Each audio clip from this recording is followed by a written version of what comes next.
Hey there, hobby friends. I'm Jared, and this is Caffeinated Miniatures. Thanks for hanging out with me today. Why are orcs virtually always green? Now, when it comes to Games Workshop, I'm sure there's something in the lore, but as I've said before, I'm not exactly on top of the lore, as in I know next to none of it.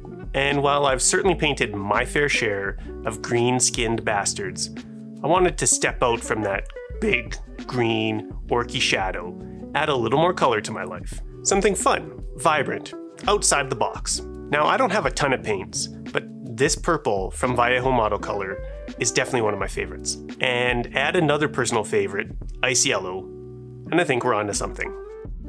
After hosing down the Warchanter with black, I started in with Vallejo Purple.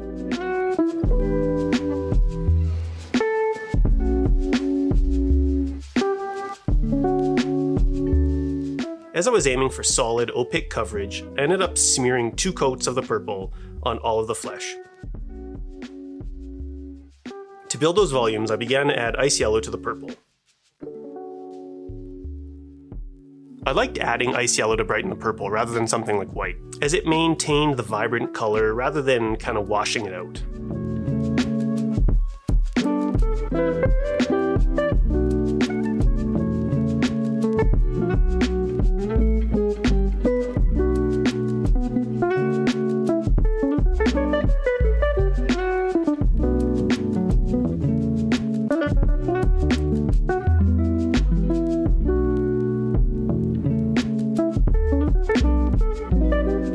On some of the larger areas of skin, like the rib cage, I added more texture with dots and splotches, attempting to add a little more visual interest.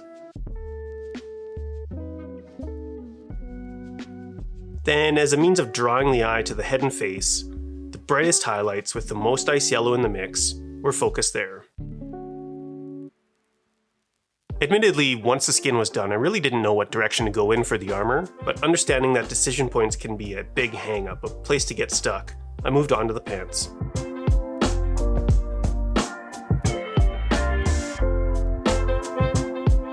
To paint the pants, I used thin, sketchy brushstrokes all the way through.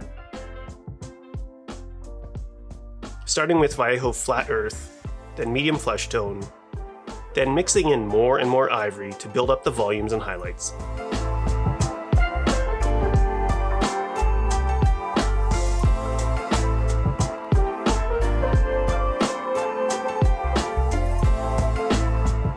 Hopefully, these thin, sketchy lines help sell the visual that the pants are an open, heavy, woven fabric, rather than someone with very little talent slapping some paint on a miniature. Of course, I could say the same thing every single time I paint a miniature. At some point during this, I saw photos of the Jade masked Tzeentch cultists from the upcoming Warcry box. This time though, that Jade color gave me an idea. Maybe make some Jade-ish armor. I grabbed Vallejo Turquoise and started mixing it with Ice Yellow for the darkest shadows of the armor.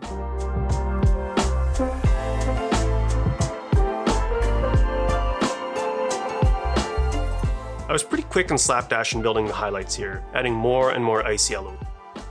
Rather than smooth transitions between layers, I leaned into a rougher, more beat up, somewhat, but not fully reflective surface.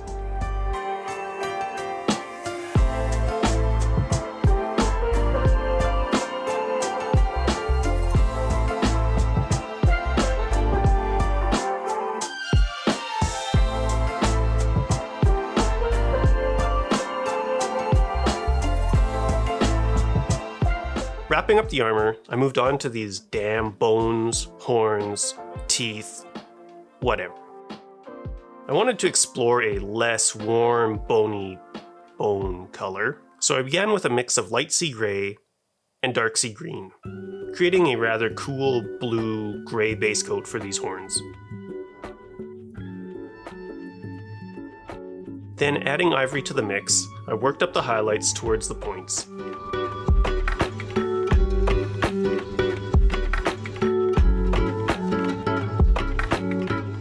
And for the very brightest lights, I added some cold white to the mix.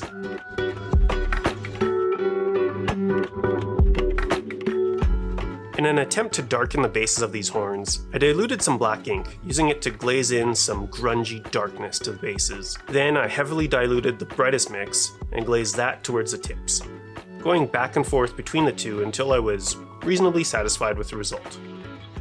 For all the straps, wraps, and belt, I thought some dark blue leather would be appropriate here. Starting with AK Interactive Dark Sea Blue, I base coated all of the leather bits. Once again, using the ice yellow to brighten the blue, I built up the highlights and volumes, primarily focusing progressively thinner edge highlights onto the upper edges.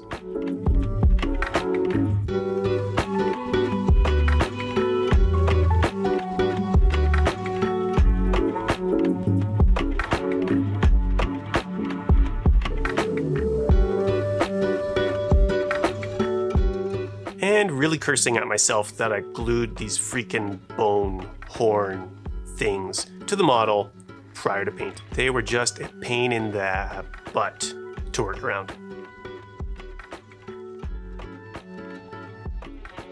At this point, all that remained was the beaten sticks, the Gork stick and Mark stick. Yeah, I read the War Scroll. Admittedly, my monkey brain was kinda done at this point, and the half-assed painting button had been engaged. I more or less followed the same process as the horns. There was a lot of texture and I wasn't particularly careful with applying highlights. Mostly roughly dragging the side of the brush along the ridges of texture.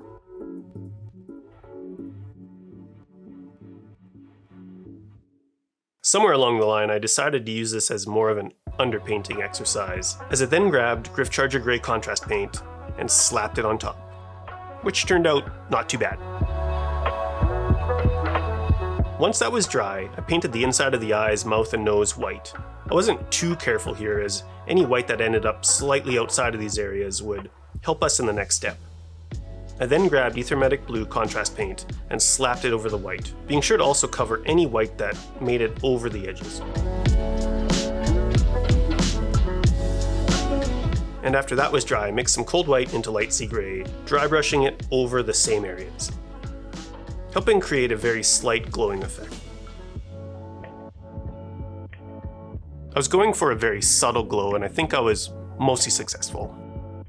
I wanted to add some elevation to the base, so I broke up an appropriately sized piece of cork and glued it down. To get rid of that corky texture, I painted on some Vallejo ground texture. Once that was dry, I decided this tactical rock wasn't enough of a cork tower, so I added another slightly smaller piece of cork and covered it in more ground texture. Then after hosing it down with Grey Sear, I slapped on some Gryph-Charger Grey, Snakebite Leather, and Black Templar, randomly blending them together to create some variation to the ground.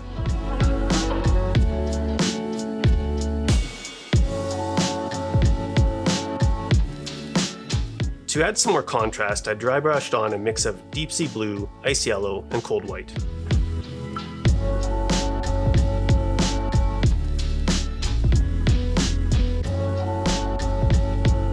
Then glue down the Warchanter, paint the base rim, add some grass, and, well,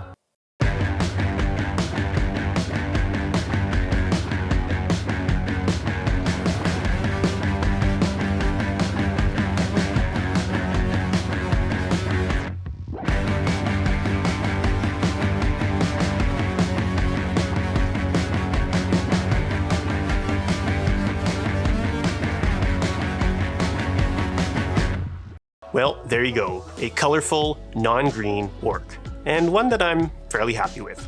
In fact, I think I need a whole army of these purple-skinned bastards.